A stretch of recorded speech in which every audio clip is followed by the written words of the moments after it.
সুধী দর্শকবৃন্দ, আসসালামু আলাইকুম।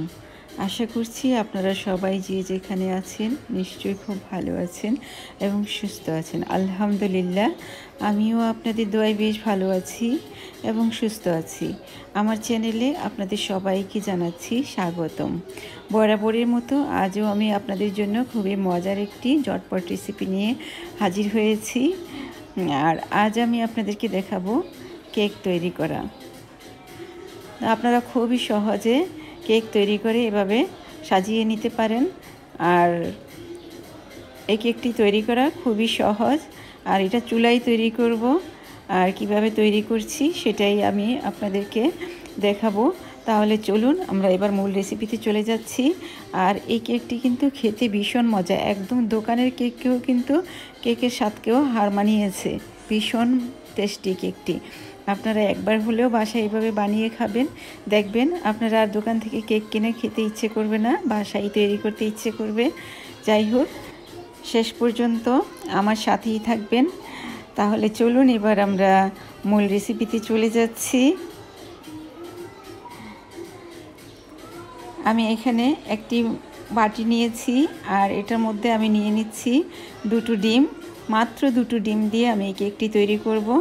তো ডিম থেকে আমি ডিমের সাদা অংশটাকে আলাদা করে নিলাম আর কুসুমটাকে আলাদা করে একটি বাটির মধ্যে নিয়ে নিচ্ছি। এবার আমি আরেকটা ডিম ভেঙে নিয়েছি, সেটা থেকেও কুসুমটা আলাদা করে নিচ্ছি। এবার এই সাদা অংশটাকে আমি খুব ভালোভাবে বিট করে নিব। এই যে দেখুন, এই সাদা অংশটা দিয়ে আমি ফোম তৈরি করে নিচ্ছি। তো কিছুক্ষণ এভাবে বিট করার পর এটার মধ্যে আমি দিয়ে দিব চিনি। তো আমি এখানে হাফ কাপ চিনি নিয়ে নিয়েছি। এই যে দেখুন, এই চিনিটা একবারে দিব না, অল্প অল্প করে চিনিটা দিব। আর ডিমের সাদা অংশটার সাথে এটাকে এভাবে বিট করে নিতে হবে। আপনারা চাইলে ইলেকট্রিক বিটার দিয়েও বিট করে নিতে পারেন, অথবা আপনারা এইভাবে হ্যান্ড উইচের মাধ্যমেও কিন্তু এটা বিট করে এভাবে নিতে পারেন। তো চিনিটা গলা পর্যন্ত এটাকে নাড়াচাড়া করতে হবে। তারপর এটা মিশে যাওয়ার পর আবার চিনি দিয়ে দিব এখানে। তো এইভাবে আমি 3বারে 4বারে চিনিটাকে এখানে দিয়ে তারপর আমি এই ডিমের সাদা অংশটা ভালোভাবে বিট করে নিব। তো দেখুন, আমার চিনিটা কিন্তু আমি আর অল্প একটু আছে, এটাও আমি বিট করে নিব এখানে। তো বিট করে নেওয়া আমার হয়ে গিয়েছে। এবার আমি ডিমের কুসুম দুটো এখানে দিয়ে দিলাম। এবার কুসুম দুটোকেও খুব ভালোভাবে মিশিয়ে নিব। তো এটাও কিন্তু আমার মেশানো অলমোস্ট হয়ে গিয়েছে। তো এবার আমি দিয়ে দিব এখানে তেল। আপনারা চাইলে গলানো বাটার দিতে পারেন। তো আমি এখানে হাফ কাপ তেল নিয়েছি, তার মধ্যে অল্প করে তেল এখানে দুইবারে 3বারে দিয়ে দিয়ে তারপরে মিশিয়ে নিব তেলটাকেও। তো এইভাবে সম্পূর্ণ তেলটা আমি ভালোভাবে মিশিয়ে নিয়েছি। তারপর এখানে আমি নিয়ে নিয়েছি আটা। আমরা যে রুটি তৈরি করি সেই আটার মধ্যে আমি এখন দিয়ে দিচ্ছি 1 টিস্পুন ভর্তি করে বেকিং পাউডার। আর আমি এখানে নিয়েছি হাফ কাপ আটা। আপনারা চাইলে এটা ময়দা দিয়েও করতে পারেন। তো এবার আমি এই আটাটা কিন্তু আমি চালনি দিয়ে চেলে নিয়েছিলাম। তো যাই হোক, এখন আমি চামচের সাহায্যে একটু বেকিং পাউডার আর আটাটা আমি অর্ধেকটা এখানে দিয়ে দিলাম। দিয়ে তারপর আমি হ্যান্ড উইচ দিয়ে আস্তে করে এটাকে অল্প স্লো মোশনে আমি এটাকে মিশিয়ে নিব। বেশি স্পিডে কিন্তু এটাকে মিশাতে যাবেন না, তাহলে কিন্তু কেকটা শক্ত হয়ে যাবে। তো এইভাবে আমি তিনবারে আটাটাকে ভালোভাবে আমি মিশিয়ে নিচ্ছি।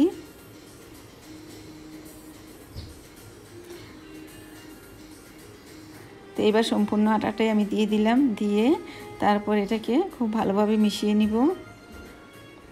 আমার এখানে হাফ কাপ সম্পূর্ণ আটাটাই আমি এখানে দিয়ে দিয়েছি।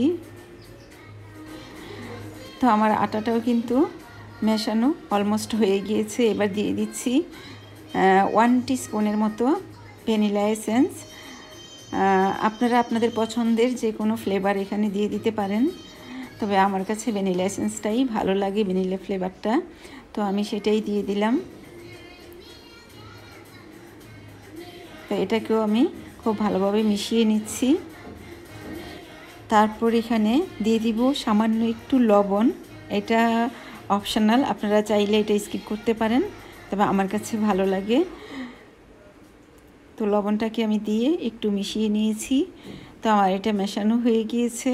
আমি এবার একটু চেক করে দেখে নিচ্ছি সব কিছু ঠিক আছে কিনা। একদম পারফেক্ট হয়েছে। তো এবারে যে সাইড থেকে আমি এটা সম্পূর্ণটা এভাবে পরিষ্কার করে নিলাম। তো এবার আমি এখানে দিয়ে দিচ্ছি তরল দুধ।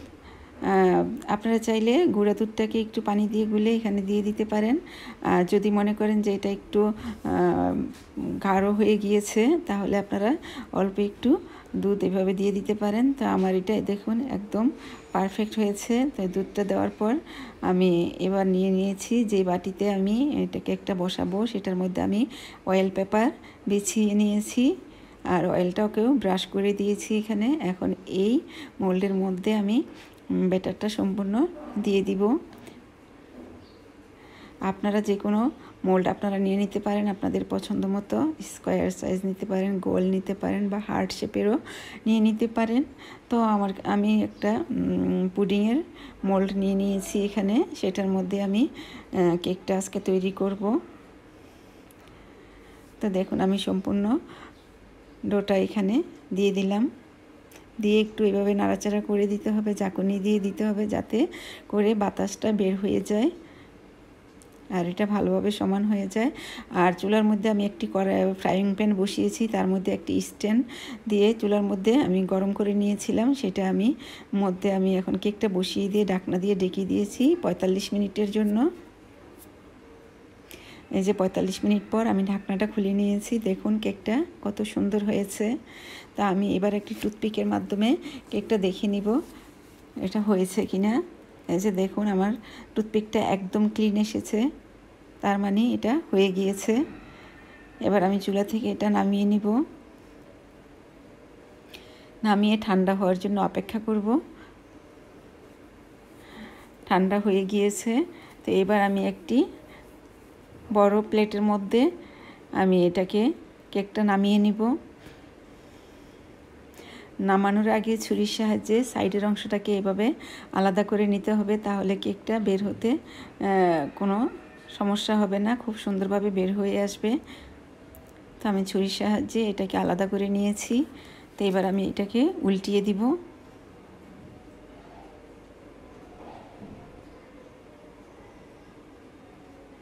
দেখুন খুব সহজেই কেকটা বের হয়ে এসেছে। আর যে সাইডে কাগজগুলো দিয়েছিলাম অয়েল পেপারটা, সেই অয়েল পেপারটাকে আমি এখন খুলে নিব। আর নিচেও কিন্তু অয়েল পেপার দেওয়া আছে, সেই অয়েল পেপারটাকেও আমি হাতের সাহায্যে খুলে নিচ্ছি। এই যে দেখুন একদম টান দিলেই উঠে আসে।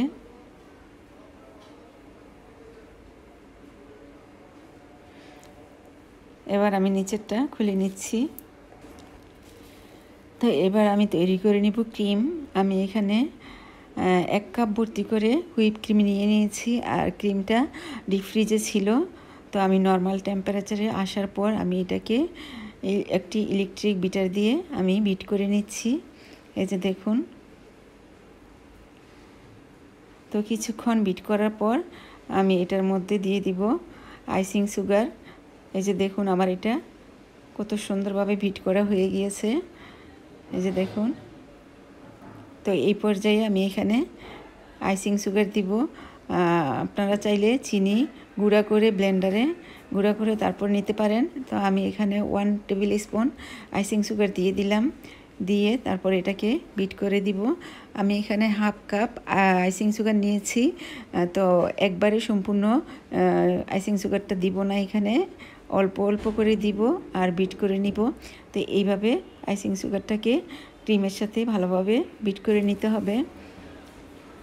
তো এবার আবার আর একটু আইসিং সুগার দিয়ে দিচ্ছি এখানে। তো এইভাবে আমি অল্প অল্প করে দিয়ে আমি ক্রিমটা তৈরি করে নিব। তো এই ফাঁকে আপনাদের সাথে কিছু কথা বলে নিচ্ছি। যারা ইতিমধ্যে আমার চ্যানেলটিকে সাবস্ক্রাইব করে নিয়েছেন তাদেরকে জানাচ্ছি অসংখ্য ধন্যবাদ। আর যারা আমার চ্যানেলে নতুন এখনও সাবস্ক্রাইব করেননি তাদেরকে অনুরোধ করব আপনারা আমার চ্যানেলে গিয়ে নিচে লাল সাবস্ক্রাইব লেখাটিকে ক্লিক করে দিবেন আর পাশে থাকা ঘন্টাটি ক্লিক করে দিবেন। তাহলে আমি সুন্দর সুন্দর নতুন নতুন রেসিপি আপলোড দেওয়ার সাথে সাথে আপনাদের কাছে নোটিফিকেশান পৌঁছে যাবে আর তখন সবার আগে আপনারা আমার রেসিপিটি দেখতে পারবেন। আর আমি এখানে দিয়ে দিয়েছি প্রায় তিন টুকরার মতো বাটার। আর বাটারটা রুম টেম্পারেচারে এনে তারপর এখানে দিয়ে দিবেন। তো আমার দেখুন ক্রিমটা তৈরি করা হয়ে গেছে, একদম কি সুন্দর হয়েছে। একদম বাটি উপর করার পরেও কিন্তু ক্রিমটা পড়ছে না। তো এভাবেই ক্রিমটাকে তৈরি করে নিতে হবে। তো এবার আমি সাইডের অংশটাকে খুব ভালোভাবে এভাবে মুছে নিচ্ছি, নিয়ে তারপর আমি একটি পাইপিং ব্যাগে ক্রিমটাকে ভরে নিচ্ছি।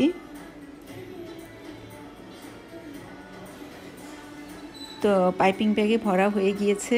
তারপর আমি এটাকে এখন একটু নর্মাল ফ্রিজে রেখে দিব। এই যে দেখুন আমি সাইডের অংশ নিচের অংশটাকে রাবার দিয়ে মুড়িয়ে দিয়েছি যাতে করে ক্রিমটা চাপ দিলে বের হয়ে না আসে।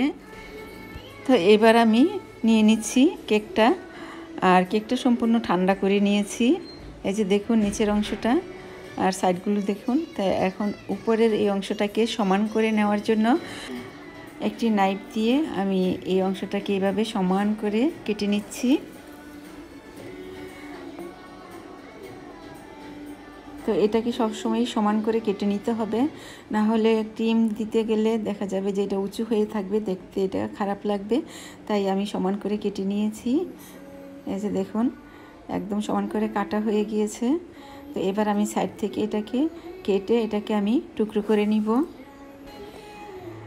আমি এটাকে এভাবে কেটে নিচ্ছি। তো এইভাবে আমি 3 টুকরো করে নিব। তো আমি মাঝখান থেকে আবার আরেকটা টুকরো এভাবে কেটে নিচ্ছি। তো আমার কাটা হয়ে গিয়েছে, আমি আপনাদেরকে দেখিয়ে দিচ্ছি। এই যে দেখুন আমি এভাবে কেটে নিয়েছি। তো এবার আমি নিয়ে নিব একটি কেকের, এরকম কেকের নিচে দেওয়ার জন্য একটি পেপার নিয়েছি। এটা আপনারা কেকের জিনিসপত্র যে দোকানে বিক্রি করা হয় ওখানে খোঁজ করলে পেয়ে যাবেন। কেকের মোল্ড নিয়েছি। তো এটার মধ্যে আমি ক্রিম লাগিয়েছি যাতে করে কেকটা একদম ভালোভাবে বসে থাকে। তো আমি একটা কেকের অংশ এখানে দিয়ে দিলাম। তারপর এটার উপরে আমি চিনির সিরাপ দিয়ে দিচ্ছি। আর এই সিরাপটার মধ্যে আমি লেবুর রস দিয়েছি যাতে করে এটা লেবুর ফ্লেভার পাওয়া যায়। আপনারা চাইলে লেবুর রসটা স্কিপ করতে পারেন, তবে আমার কাছে ভালো লাগে কেকের মধ্যে লেবুর ফ্লেভারটা। তো আমি সিরাপ দিয়ে দিয়েছি, দিয়ে তারপর এটার মধ্যে এখন আমি ক্রিম লাগিয়ে নিব। তো আমি এখন ক্রিমটাও এখানে দিয়ে দিচ্ছি। তো ক্রিম লাগানো হয়ে গিয়েছে। তারপর এখানে আরেকটা কেক দিয়ে দিচ্ছি। আর এই কেকটা কিন্তু খুব ভালোভাবে একদম সমান করে বসাতে হবে যাতে উপর থেকে নিচ পর্যন্ত সম্পূর্ণ কেকটা নিচের অংশের সাথে একদম সমান হয়ে লাগে। তারপর আবার সিরাপ দিয়ে দিলাম, দিয়ে তারপর আমি এখানে আবার ক্রিম লাগিয়ে দিব। তো আমি এখন দিয়ে দিচ্ছি ক্রিম। সিরাপ দেওয়া আমার হয়ে গিয়েছে অলমোস্ট। তো ক্রিম লাগানো হয়ে গিয়েছে। তো এবার আমি এখানে আবার আরেকটা কেকের টুকরো দিয়ে দিচ্ছি। আর এটা হলো নিচে যে অংশটা ছিল সেই অংশটা সবার উপরে দিতে হবে। উপরে দিলে এটা একদম সমান থাকবে। তো এটার মধ্যে ক্রিম লাগিয়ে কেকটা ডেকোরেশন করলে খুবই সুন্দর হয়, তাই একবারে নিচের অংশটাকে উপরে দিয়েছি। এই যে দেখুন এবার আমি সিরাপটা আবার লাগিয়ে দিচ্ছি। তো সিরাপটা অলমোস্ট লাগানো হয়ে গিয়েছে। এবার ক্রিম দিয়ে দিচ্ছি। এবার উপরের অংশটাতে ক্রিম দিব আর সাইডের অংশটাকে ক্রিম দিয়ে দিব। উপরে এবং সাইডে ঘুরিয়ে ঘুরিয়ে সম্পূর্ণ জায়গাটাতে আমি ক্রিম লাগিয়ে নিচ্ছি। এবার ক্রিমটাকে সমান করে নিচ্ছি। তারপর আমার কাছে যে উপরের কেকের অংশটা কেটে নিয়েছিলাম সেই অংশটার মধ্যে আমি কোকো পাউডার মিশিয়ে নিয়েছি, মানে চকলেট পাউডারটা মিশিয়ে নিয়েছি। নিয়ে তারপর আমি এই যে এগুলো চকলেট পাউডারের সাথে এই কেকের উপরের অংশটাকে এভাবে গুঁড়া করে নিয়েছি। নিয়ে তারপর আমি এখন এই কেকের ক্রিমের উপরে এটাকে লাগিয়ে দিচ্ছি। আমি সাইডের অংশটাতে লাগাবো, তারপর উপরের অংশটাতে পরে আমি দিয়ে দিব ডিজাইন করার পর।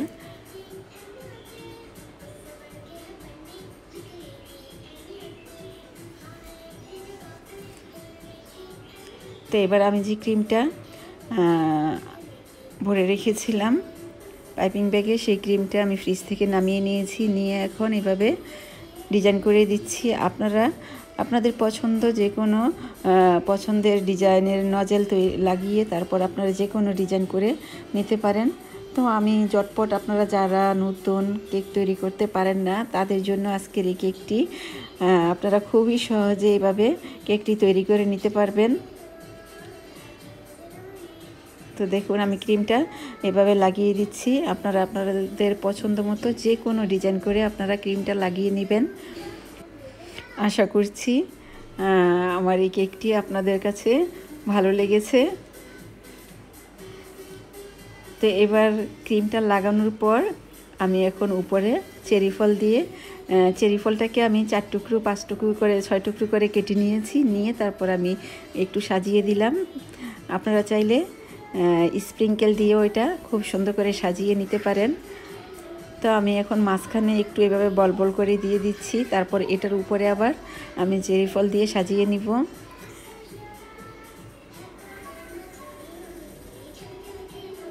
একদম যারা নতুন তাদের জন্য আমার এই কেকটি আজকে আপনারা এভাবে তৈরি করে বানাবেন, দেখবেন আপনাদের কেকটাও কিন্তু খুবই সুন্দর হবে। আর এটা খেতে ভীষণ মজার। দোকানের কেক আমরা যে অনেক সময় অনুষ্ঠানের জন্য কিনে নিয়ে আসি, বার্থডের জন্য, বিভিন্ন অনুষ্ঠানের জন্য নিয়ে আসি, কিন্তু আসলে আমি খেয়ে আমার কাছে তেমন একটা ভালো লাগে না।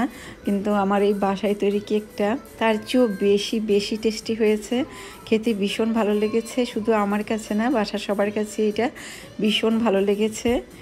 তো আমি এখন উপরে এভাবে চেরি ফল দেওয়ার পর তারপর আমি উপর থেকে সেই চকলেট পাউডারটা আর সেই ক্রিমে কেকের যে গুঁড়াটা ছিল সেটাকে আমি এভাবে উপর থেকে দিয়ে দিলাম। দেখুন দেখতে কি সুন্দর লাগছে। আশা করছি আপনাদের এটা ভীষণ ভালো লেগেছে। এতক্ষণ কষ্ট করে আমার সাথে থাকার জন্য, আমার এই রেসিপিটি দেখার জন্য আপনাদের সবাইকে জানাচ্ছি অসংখ্য ধন্যবাদ। এই যে দেখুন নিচের এই অংশটা আমি একটি টিস্যু পেপারের মাধ্যমে একদম পরিষ্কার করে নিচ্ছি। তো আবার নতুন কোনো রেসিপি নিয়ে আপনাদের সামনে হাজির হয়ে যাব। আপনারা সবাই ভালো থাকবেন, সুস্থ থাকবেন, আমার জন্য দোয়া করবেন আর আমার পরিবারের জন্য দোয়া করবেন। আজ এই পর্যন্তই। আল্লাহ হাফিজ।